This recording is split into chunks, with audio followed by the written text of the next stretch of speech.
Jalan kaki terobos hutan Papua, detik-detik mencekam pasukan Yuda Sakti robohkan markas OPM.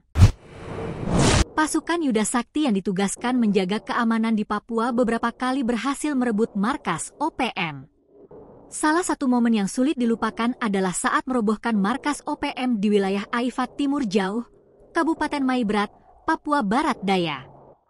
Proses penghancuran markas memang sekejap mata, tetapi untuk menjangkau dan menemukan lokasi markas butuh waktu berhari-hari.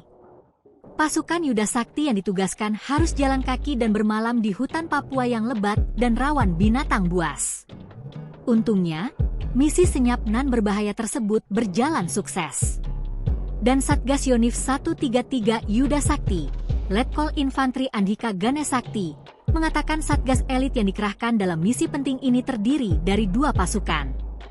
Mereka bergerak secara menyebar setelah beberapa hari melaksanakan patroli dan ambus penyergapan.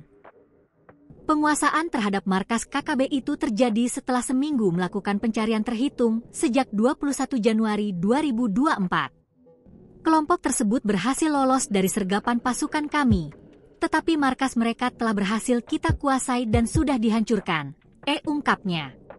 Selain itu, kata dia, tim Ubel Sakti juga mengamankan 2 oknum masyarakat yang aktif sebagai simpatisan kelompok OPM tersebut. Mereka mengakui bahwa selama ini bertugas untuk mengantar logistik kepada kelompok OPM. Dalam operasi itu, pasukan Yuda Sakti mengamankan dan menyita barang bukti berupa 1 buah helai bendera bintang kejora, 6 butir amunisi kaliber 5,56 mm, 1 buah teleskop, 1 buah solar cell, beberapa senter, 2 lembar kartu KIS, 3 buah charger HP. Kita juga menyita 1 buah lensa kamera, 1 buah HP, busur dan anak panah, bahan makanan dan beberapa jenis obat-obatan, pungkasnya.